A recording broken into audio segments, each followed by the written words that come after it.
Alors, bonjour. Je suis content d'être de retour, vraiment content d'être là avec vous. J'étais pas en vacances depuis 4 semaines, je pense. Je pense que ça fait 4 semaines, mais vu que tous les besoins dans les autres églises qui n'ont pas de pasteur, euh, j'ai donné un coup de main. Donc, c'est pas juste les autres qui peuvent aller aider, moi aussi. Normand est à deux places en même temps aujourd'hui. Content d'être là. Vous avez certainement déjà entendu cette histoire-là. C'est Lee Strobel, le monsieur, qui est un journaliste respecté. Puis il menait souvent des enquêtes juridiques pour un journal qui s'appelle le Chicago Tribune, à Chicago, justement. Donc, lui, il pensait que le christianisme, c'était juste une fable, que c'était juste un mythe, que c'était pas vrai, finalement. Sa femme, son épouse, qui est à côté de lui, avait une meilleure amie qui était sa voisine aussi, puis elle était chrétienne. Puis tranquillement, pas vite, au travers des discussions, au travers de sa relation avec cette dame-là, elle est devenue elle-même chrétienne. Donc, l'épouse de Lee Strobel s'est convertie. Et lui, M. Strobel, je ne sais pas si c'est le même que ça se prononce, mais on va l'appeler Strobel aujourd'hui, lui, il n'a pas accepté la foi de sa femme. Il a même pensé à divorcer. Il était tellement en colère qu'il dit non, ça ne marche pas, là, je ne peux pas vivre avec cette histoire-là. Puis en tant qu'athée, à ce moment-là, il a essayé de démontrer à sa femme que le christianisme, c'était pas vrai, c'était juste un mythe. Et là, il s'est dit non, je vais faire une vraie enquête. Je vais mener mon enquête, une enquête réelle. Donc, vu qu'il était habitué de faire des enquêtes, il s'est dit, je vais mener mon enquête, je vais prouver une fois pour toutes que le christianisme, ce n'est qu'une invention humaine. Donc, il a interviewé des spécialistes dans le christianisme, des spécialistes, des médecins, des chirurgiens, des archéologues. Il a interviewé plein de monde. Cette enquête-là a duré 2 ans. Puis il l'a menée vraiment sérieusement. Donc, il aurait cherché à vérifier les faits. Puis dès le début, on lui a dit que le christianisme trouvait sa base dans le fait que Jésus était ressuscité. Donc, il s'est dit, je dois prouver que Jésus n'est pas ressuscité. S'il pouvait prouver que ce n'était pas vrai, bien, tout le christianisme allait planter, tout simplement. Par exemple, ce n'est pas ça qu'il a trouvé. Il s'est mis à chercher. Et dans ses recherches, il a trouvé que la mort et la résurrection de Jésus étaient un fait historique incontestable. Il y avait plusieurs textes en dehors de la Bible qui allaient dans la même direction, qui avaient été écrits dans les mêmes moments là, que les apôtres avaient écrit eux-mêmes sur la mort et la résurrection de Jésus, puis ils relevaient les mêmes informations que ce qu'on trouve dans Jean ou dans Marc. Et en plus, il y avait effectivement plus de 500 témoins qui avaient vu Jésus ressusciter. Donc, il a dû admettre que les écrits de la parole de Dieu étaient réels. Et même, il s'est dit, ouais, mais si c'était faux, parce qu'à l'époque, les témoignages des femmes n'étaient pas du tout considérés comme étant dignes de confiance. Elle est drôle, Denise, elle rentre pendant que je dis ça. Donc, les témoignages des femmes, Denise, n'étaient pas du tout considérés. Et c'est qui a témoigné en premier du tombeau vide? Des femmes. Donc, lui, juste ça, il se disait, ben voyons donc, si c'était pas vrai, il aurait tout simplement relevé encore une fois l'homme, et c'est arrêté l'homme qui aurait dit, un homme, Jean ou un autre apôtre qui aurait dit, il est ressuscité. Donc, et puis, en plus, lorsque les apôtres ont écrit les évangiles, ben, les 500 témoins étaient encore presque tous en vie, ou la majorité étaient encore en vie. C'était incontestable. Donc, suite à son enquête, Lee Strobel a dû conclure que la Bible présentait une base historique fière qui présentait la mort et la résurrection de Jésus. Et c'était attesté par plein d'autres écrits aussi, en dehors du Nouveau Testament. Mais là, Strobel s'est posé la question. Il a vu que Jésus avait bel et bien existé et qu'on ne pouvait pas nier le fait qu'il était mort et ressuscité. Qu'est-ce que ça change pour moi? Bien, cette découverte-là a changé sa vie. Lee Strobel s'est converti aussi. il est devenu chrétien. Il a trouvé Jésus dans la parole. Il s'est converti, il s'est tourné vers Jésus pour le pardon de ses péchés. Donc, la parole de Dieu nous parle de Jésus. Cet homme a trouvé Jésus dans la parole. Mais est-ce que cette histoire-là arrive à tout le monde qui met le nez dans la parole? Est-ce qu'à chaque fois que quelqu'un étudie la Bible ou ouvre la Bible, il devient un chrétien? Malheureusement, non. Il y a des gens qui étudient la Bible pour de mauvaises raisons. Il y a des grands théologiens qui étudient la Bible, puis il y en a même qui la connaissent par cœur, c'est assez incroyable, juste parce que c'est un livre intéressant, rempli de mystères. Il y a des grands théologiens qui étudient la Bible juste dans le but de débattre avec d'autres théologiens. Il y a des étudiants de la Bible qui étudient la Bible juste pour triper sur la structure des textes ou la beauté de l'Écriture, les styles littéraires, puis qui s'arrêtent là. Ils passent à côté de ce que la Bible veut présenter. Jésus. Lorsqu'on traite sur la parole de Dieu sans en discerner Jésus, c'est comme si on regardait une belle toile. Bon, cette toile-là, elle n'est pas super belle, mais c'est la plus populaire. Vous reconnaissez la Joconde. Je ne sais pas si vous l'avez déjà vue en vrai, mais quand tu arrives en vrai, tu es déçu parce qu'elle est tout petite, là, finalement. Mais en tout cas, la Joconde, c'est comme si tu étudies la Bible et tu fais juste triper en dehors du portrait que la Bible veut apporter, qui est Jésus, bien, c'est comme si tu te mettais à triper sur le cadrage.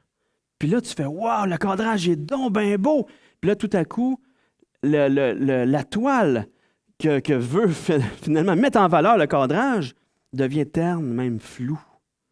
Puis on passe à côté de la beauté de ce que la Bible veut apporter. Jésus.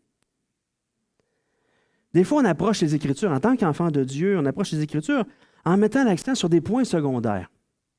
Par exemple, combien de personnes, au travers des siècles, ont scruté les Écritures pour essayer de trouver la date exacte du retour de Jésus? Ils ont perdu leur temps, parce que même Jésus ne le sait pas.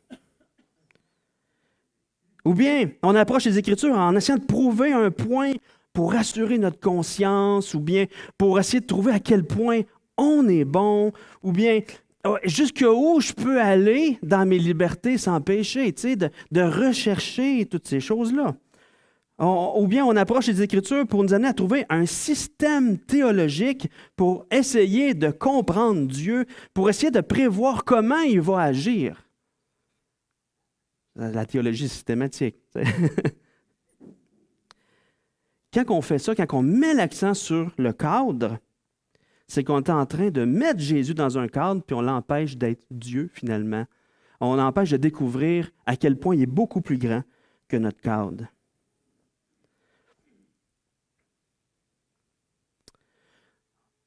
Jésus veut se révéler. Et aujourd'hui, on va continuer notre série dans l'Évangile de Jean, sur qui est Jésus, sur l'Évangile de Jean. Et aujourd'hui, on va voir que Jésus est celui qui apporte la vie. Vous sondez les Écritures car vous estimez avoir en elles la vie éternelle, et ce sont elles qui rendent témoignage de moi. C'est Jésus qui apporte la vie. La parole de Dieu nous révèle Jésus. Et lorsqu'on le trouve, on trouve la vie.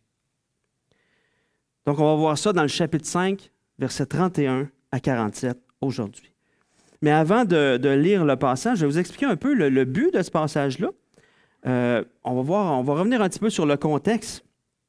Donc, dans le chapitre 5, on a vu avec Daniel Jonf au début du chapitre 5 que Jésus fait une guérison à la piscine de Bethesda le jour du sabbat. En faisant ça, le jour du sabbat, Jésus provoque les Juifs qui, eux, mettent leur foi en la tradition ou en la loi pour recevoir la vie.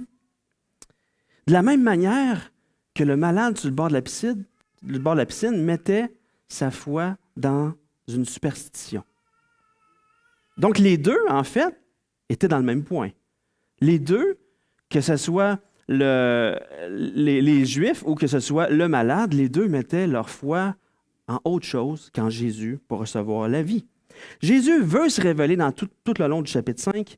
Il veut se révéler comme étant celui qui apporte la vie. La vie est en Jésus et en rien d'autre. Pas dans une eau qui trouble, pas dans une loi, pas dans une tradition.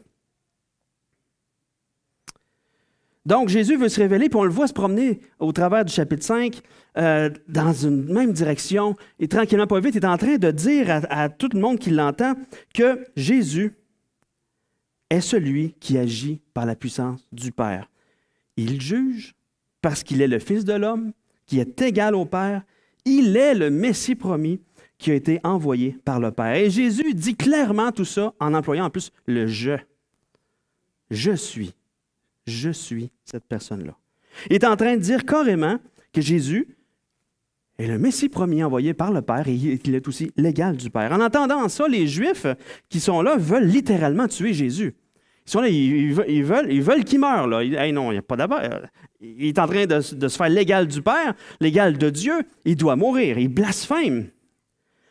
Mais dans tout ça, perdons pas de vue que Jésus veut se révéler à eux, les amener à venir à lui pour avoir la vie. Donc Jésus rentre un peu dans leur jeu, dans ce jeu-là d'une cour de justice, et Jésus va faire comme si il apporte des témoins pour le défendre dans le procès qu'il subit. Donc, lisons les versets 31 à 47. Si c'est moi qui rends témoignage de moi-même, mon témoignage n'est pas vrai. Il y en a un autre qui rend témoignage de moi, et je sais que le témoignage qu'il rend de moi est vrai. Vous avez envoyé une délégation vers Jean. Il a rendu témoignage à la vérité. Pour moi, ce n'est pas d'un homme que je reçois le témoignage, mais je dis ceci afin que vous soyez sauvés. Jean était la lampe qui brûle et qui luit, et vous avez voulu vous réjouir 1 heure à sa lumière. Moi, j'ai un témoignage plus grand que celui de Jean, car les œuvres que le Père m'a donné d'accomplir, ces œuvres mêmes que je fais, témoignent de moi que c'est le Père qui m'a envoyé. Et le Père qui m'a envoyé a rendu lui-même témoignage de moi. Vous n'avez jamais entendu sa voix, vous n'avez pas vu sa face, et sa parole ne demeure pas en vous, parce que vous ne croyez pas à celui qui l'a envoyé. Vous sondez les Écritures parce que vous pensez avoir en elles la vie éternelle. Ce sont elles qui rendent témoignage de moi. Et vous ne voulez pas venir à moi pour avoir la vie? Je ne tire pas ma gloire des hommes, mais je sais que vous n'avez pas en vous l'amour de Dieu. Je suis venu au nom de mon Père, et vous ne me recevez pas. Si un autre vient en son propre nom, vous le recevrez. Comment pouvez-vous croire, vous qui tirez votre gloire les uns des autres, et qui ne cherchez pas la gloire qui vient de Dieu seul? Ne pensez pas que moi, je vous accuserai devant le Père. Celui qui vous accuse, c'est Moïse, en qui vous avez mis votre espérance. Car si vous croyiez Moïse, vous me croiriez aussi, parce qu'il a écrit à mon sujet. Mais si vous ne croyez pas à ses écrits, comment croirez-vous à mes paroles? Dans ce procès de condamnation à mort que Jésus est en train de subir, parce qu'il cherche à le faire mourir, Jésus fait appel à des témoins, parce qu'il ne veut pas témoigner de lui-même. Qu'on appelle à la barre le premier témoin. Le premier témoin, Jean-Baptiste. En plus, ce témoin-là, ils l'ont déjà interrogé. Jésus est en train de dire, hey, vous l'avez déjà. On voit dans le chapitre 1, à partir du verset 19, que ce que Daniel nous a fait lire ce matin, on assiste à cet interrogatoire-là que les Juifs ont fait subir à Jean-Baptiste en envoyant une délégation de sacrificateurs et de Lévites. Ils voulaient savoir qui est Jean-Baptiste. Il leur a dit, ce n'est pas moi le Messie, je ne suis pas le Christ, je ne suis pas le Messie. Mais il a dit, je suis la voix de celui qui crie dans le désert. Aplanissez le chemin du Seigneur, comme a dit Ésaïe le prophète. Donc Jean-Baptiste est en train de dire à ces personnes-là que la parole de Dieu, au travers d'Ésaïe le prophète, témoigne de qui est Jean-Baptiste lui-même. Il est celui qui prépare la venue du roi. Et Jean-Baptiste, dont la parole de Dieu annonce sa venue, voit Jésus le lendemain et dit en voyant Jésus, « Voici l'agneau qui ôte le péché du monde. » La parole annonçait Jean-Baptiste qui lui annonce Jésus. C'est Jésus qui est le Messie. Jean-Baptiste témoigne, mais c'est Jésus le Messie. Mais selon ce que dit Jésus au verset 35, Jean a été la lampe qui brûle et qui luit. Jean a été cette lampe qui porte la lumière. Il a porté la lumière. Jésus est la lumière. Donc, lui, il apportait cette lumière-là. Jésus leur dit, vous avez voulu vous réjouir 1 heure à sa lumière. Donc, les Juifs, lorsque Jean-Baptiste a dit, voici l'agneau qui ôte le péché du monde, ont été intrigués. Ils ont dû être joyeux sur le coup. Mais finalement, ils ne sont pas restés intrigués et joyeux longtemps. Parce qu'ils n'ont pas reconnu que celui que Jean pointait comme étant le Messie, ils n'ont pas reconnu que c'était le Messie. Le premier témoin que Jésus appelle à la barre est rejeté, même si Jean-Baptiste avait été annoncé par Ésaïe le prophète. C'est quelque chose, hein? Premier témoin rejeté. Pour nous aujourd'hui, lorsqu'on lit le témoignage de Jean-Baptiste, voici l'agneau de Dieu qui ôte le péché du monde. Comment on réagit? C'est gros comme affirmation, hein? Jésus a le pouvoir d'enlever nos péchés. Comment une personne qui, par la grâce de Dieu, est en train de réaliser qu'elle est perdue à cause de son péché, que son péché l'empêche d'avoir une relation avec Dieu, elle est là, elle réalise tranquillement, par la grâce de Dieu, c'est le Saint-Esprit qui pose sur son cœur pour l'amener à comprendre que, non, mais ce que je mérite, c'est la colère de Dieu à cause du péché. Et lorsqu'elle entend, lorsqu'elle est dans cette détresse spirituelle-là, puis qu'elle entend cette phrase-là, « Voici l'agneau de Dieu qui ôte le péché du monde », en pointant vers Jésus, comment la personne réagit? Comment vous avez réagi lorsque vous étiez dans cette détresse spirituelle-là, puis là, quelqu'un a dit, « Regarde, Jésus est l'agneau qui a enlevé le péché du monde, qui enlève le péché du monde. » Comment vous avez réagi? Est-ce qu'il y a une joie qui est arrivée? Est-ce qu'il y a cette paix-là de Dieu qui fait « Ah, je me tourne vers Jésus, il enlève le poids de mon péché, puis maintenant je suis devenu un enfant de Dieu. » Il y a une joie qui est là, il y a une joie qui arrive. C'est une joie qui est présente et pas juste momentanée. Eux, se sont réjouis 1 heure à la déclaration de Jésus. Nous, on va se réjouir pour l'éternité de ce qu'on est des enfants de Dieu. Ce n'est pas une joie qui est momentanée, c'est une joie qui est présente, qui grandit. Et en plus, on apprend à découvrir Jésus dans la parole, on tombe de plus en plus amoureux de lui. Cette joie-là grandit de plus en plus. Et si tu es un enfant de Dieu aujourd'hui et que tu n'as pas cette joie-là, la joie du salut en Jésus-Christ, regarde ce qui vole ta joie aujourd'hui. Il y a peut-être quelque chose aujourd'hui qui était là, qui attire toute ton attention. Au lieu d'avoir l'attention sur Jésus qui te procure la joie, qui attire toute ton attention ailleurs, qui fait que ça te vole ta joie en Jésus, puis ça te remplit vraiment de détresse à la place. Et par la foi, détourne les regards sur cette chose-là et retourne tes regards vers Jésus qui peut te redonner ta joie. Jésus est la source de notre joie, peu importe ce qui se passe autour de nous. Donc, les pharisiens ont entendu le témoignage de Jean-Baptiste envers Jésus. « Voici l'agneau de Dieu qui ôte le péché du monde. » Ah oui! Ah non! Ça ne cadrait pas dans leur cadre à eux. Ce n'était pas selon leurs critères à eux. Ils ont rejeté le témoignage de Jean-Baptiste. C'est triste. Mais Jésus ne s'arrête pas là. Il n'y a pas besoin qu'un homme rende témoignage de lui. Il y a un autre témoin beaucoup plus grand, qu'on appelle à la barre ses œuvres. Les œuvres que Jésus fait rendent témoignage de Jésus.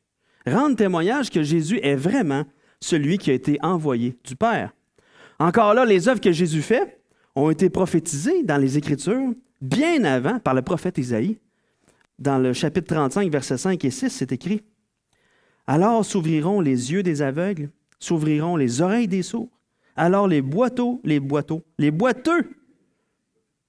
boiteux sautera, hey, ça boitait mon affaire, comme un cerf, et la langue du muet éclatera de joie. Jésus venait de guérir un malade, là. Il s'est levé, puis il a pris de son lit. Ça faisait 38 ans qu'il était malade. Il dit, lève-toi et marche. Prends ton lit et marche. Il s'en va avec son lit. En plus, il venait de faire plusieurs miracles aussi à la fête de Pâques. Les œuvres de Jésus témoignent de qui est Jésus. Il est l'envoyé du Père. Dans notre vie, il y a plein de choses qui peuvent nous arriver, des épreuves, des stress, qui peut devenir la source d'anxiété ou la source de découragement. Il peut arriver plein d'affaires dans notre vie. Les chrétiens, dans toute l'histoire, ont vécu toutes sortes de choses. Encore aujourd'hui, il y a plein de chrétiens qui vivent des tribulations dans le monde, si on pense juste à ce qui se passe au Pakistan en ce moment, avec les talibans. Afghanistan. Et la langue du muet éclatera de joie. C'est assez incroyable ce qui se passe là. Mais Jésus, est-ce que Jésus a arrêté d'agir? Est-ce qu'on peut remettre en cause le témoignage des œuvres que Jésus fait? Seulement sur la base du fait qu'on ne le voit pas agir, est-ce qu'on peut remettre en cause ce témoignage-là, que ses œuvres rendent pour lui, ce témoignage-là, que c'est vraiment lui? Des fois, on ne voit pas agir, mais il est en train d'agir. Parfois, même s'il ne semble pas agir pour arrêter une situation, il est en train de travailler en nous pour nous accompagner à passer au travers d'une situation. Mais par la foi dans le fait que ses œuvres ont rendu témoignage de qui Jésus est, on peut croire qu'à la fin, tous les ennemis vont être anéantis. Tous les ennemis. Le péché ne sera plus. La mort ne sera plus. La chair ne sera plus. Satan sera jeté dans l'étang ardent de feu de soufre avec ses anges pour l'éternité. Ses œuvres, les œuvres de Jésus, pas juste les guérisons qu'il a faites, mais aussi sa résurrection, son ascension, sont un gage que la victoire qui a été inaugurée sur la croix va pleinement être consommée le jour de son retour. On peut marcher ici-bas, sur terre, en paix, peu importe ce qui se passe autour de nous, lorsqu'on regarde à Jésus. C'est lui la source de notre paix, la source de notre joie. Jésus y agit encore aujourd'hui.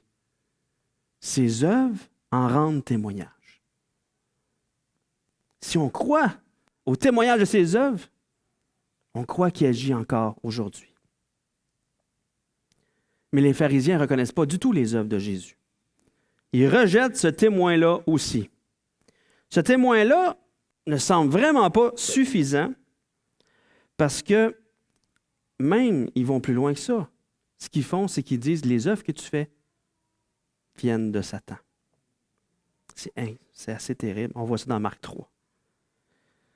Non seulement ils rejettent les œuvres qu'il fait, mais ils les attribuent à Satan.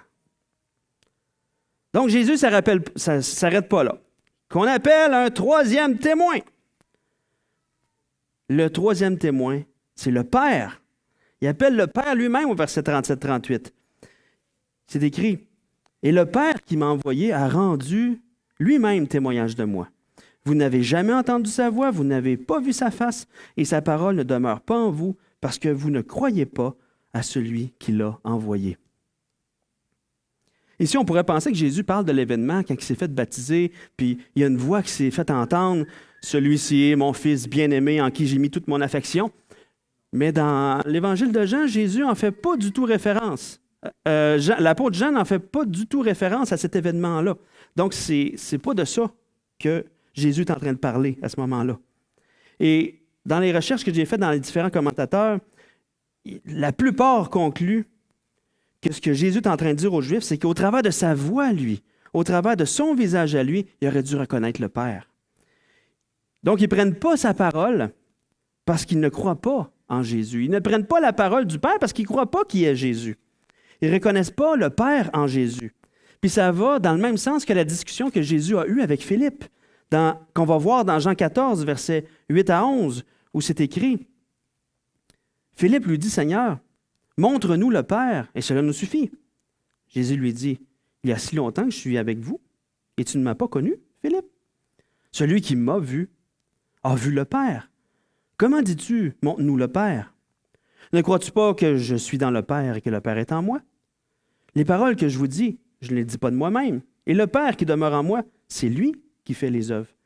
Croyez-moi, je suis dans le Père et le Père est en moi. Croyez du moins à cause de ses œuvres. Donc, c'est la même argumentation que Jésus prend avec les Juifs. C'est la même chose. Jésus dit aux Juifs dans Jean 5, « Vous ne discernez pas la voix du Père, vous ne discernez pas sa face, et sa parole ne demeure pas en vous, parce que vous ne croyez pas en moi. » Jésus est en train de dire, « Hey, c'est moi votre Créateur, c'est moi qui vous a créé. Si vous croyez à celui que le Père a envoyé, vous reconnaîtriez en moi le Père. Vous reconnaîtriez sa voix, vous verriez son visage. Celui qui m'a vu a vu le Père. » Puis c'est extraordinaire de voir ça parce que, vu qu'on est en communion avec Jésus, on est en communion avec le Père. On est en communion avec le Père aussi. Peu importe ce qui nous arrive, il n'y a rien qui va nous ravir de la main du Père. Puis on va voir plus tard dans Jean 10, versets 28-29, que le Père a donné les brebis à Jésus. Il n'y a personne qui va les ravir de la main de Jésus. Puis le Père, à qui appartiennent les brebis, il n'y a personne non plus qui va ravir les brebis de la main du Père non plus. Donc, peu importe ce qui va arriver, il n'y a rien qui va nous ravir de la main de Dieu, du Père et du Fils. Donc, en est jusqu'à maintenant, tous les témoins que Jésus a appelés à la barre sont refusés. Mais il en reste un témoin qu'on appelle à la barre, la parole de Dieu.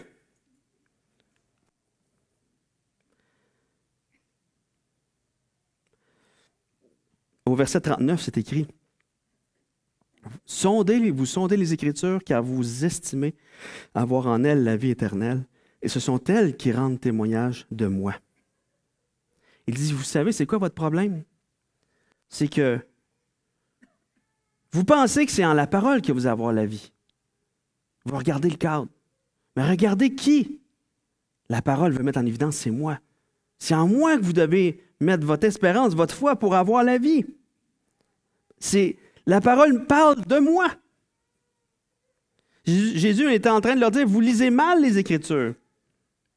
Les chefs religieux aimaient beaucoup étudier la Bible, mais au lieu de discerner Jésus dans les Écritures, ils passaient complètement à côté de cette révélation-là. Il y a tellement de prophéties dans l'Ancien Testament qui nous parlent de Jésus, qui nous parlent de l'arrivée de Jésus, même dans des détails incroyables, comme le fait qu'il naîtrait de la tribu de Juda, qu'il naîtrait d'une vierge, qu'il naîtrait à Bethléem. S'ils faisaient leur enquête, eux autres aussi, de manière honnête, puis qu'ils prenaient le temps de regarder tous les indices que la parole apporte dans l'Ancien Testament concernant Jésus, et qu'ils regardaient la vie de Jésus, ils verraient que ça corrobore. Donc, on va se remettre en cause, puis on va croire à ce que Jésus a dit. La parole parle de lui.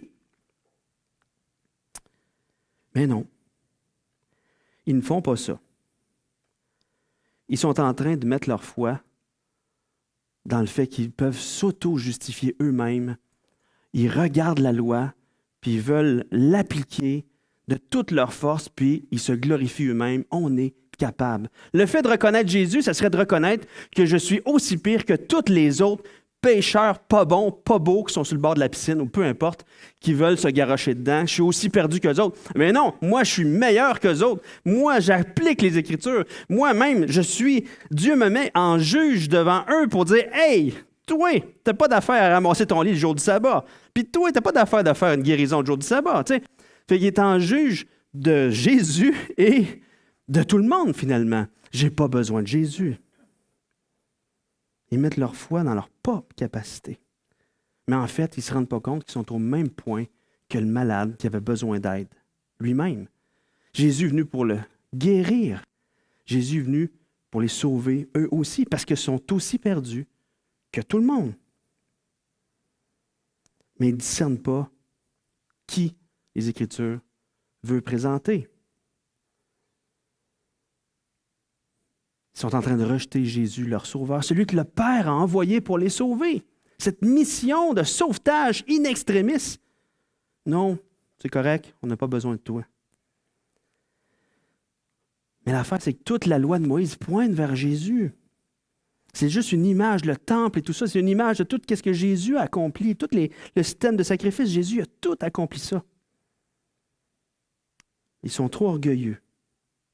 Il aime mieux regarder les Écritures pour s'auto-justifier, pour dire « je suis bon, je n'ai pas besoin d'être sauvé ». Donc, ils comprennent humainement la parole de Dieu. Ils sont aveuglés parce qu'ils n'aiment pas vraiment Dieu. Ils s'aiment eux. Ils cherchent leur gloire. Ils sont capables. Ils n'ont pas besoin de Dieu. Ils n'iront pas vers Jésus. Jésus explique qu'il n'y a rien qui donne la vie à propos d'étudier les Écritures si on passe à côté du fait de discerner Jésus. Dans Romains 7,10, on voit que la loi n'apporte pas la vie. La loi met en évidence le péché pour qu'on se tourne vers Jésus. Il y a seulement Jésus qui peut les justifier. Donc, les pharisiens se mettent en juge et sont en train même de rejeter la parole de Dieu en faisant ça. Ils sont complètement aveuglés. Malheureusement, cet orgueil-là, par lequel ils condamnent les autres, va les amener eux-mêmes en jugement, comme on le veut avec Marc-Olivier la semaine dernière. Donc ce matin, si tu entends ce message, puis que tu n'es pas encore un enfant de Dieu, sache que la parole de Dieu nous parle de Jésus. Ce n'est pas un manuel qui nous dicte comment se comporter pour gagner notre ciel. C'est une carte qui nous mène à Jésus. Ce trésor-là. Ce matin, je chantais Dora, Dora l'exploratrice. Puis il y a une carte qui mène au trésor. Excusez, il y a une bulle qui vient de passer. La parole de Dieu est une carte qui nous amène à Jésus. La vie se trouve en Jésus. Jésus a donné sa vie par sa mort sur la croix pour que quiconque croit en lui ait la vie éternelle. Aujourd'hui, mets ta foi en Jésus qui t'apporte la vie éternelle. Renonce au fait de te justifier toi-même, d'essayer d'être la bonne personne pour gagner ton ciel. C'est complètement impossible. Il y a toujours une faille à quelque part. Jésus t'accorde le fait d'être rendu juste. Il a été juste pour toi. Viens à Jésus pour recevoir la vie aujourd'hui. Et si tu es déjà un enfant de Dieu, lorsque tu vis une difficulté ou une peur ou un doute, approche pas la parole de Dieu comme quelqu'un qui la scrute pour se monter une théologie qui nous fait croire que la vie chrétienne est exempte de combats ou de souffrances, mais cherche plutôt à travers d'elle celui qui peut t'accompagner dans tes combats, tes souffrances, tes maladies. En cherchant Jésus dans la parole, en apprenant à le connaître, c'est comme ça qu'on va devenir des personnes affermies par la foi en Jésus, qui ne promènent pas des regards inquiets devant l'incertitude, qui peut garder la joie de son salut dans la souffrance, qui peut se tenir debout devant la mort. Parce qu'en Jésus, on a la vie, même si on meurt. Jésus va le dire plus tard dans Jean 11, versets 25-26, il va dire «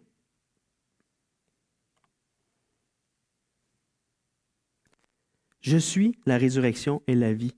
Celui qui croit en moi vivra, quand même il serait mort. Et quiconque vit et croit en moi ne mourra jamais. » Crois-tu cela?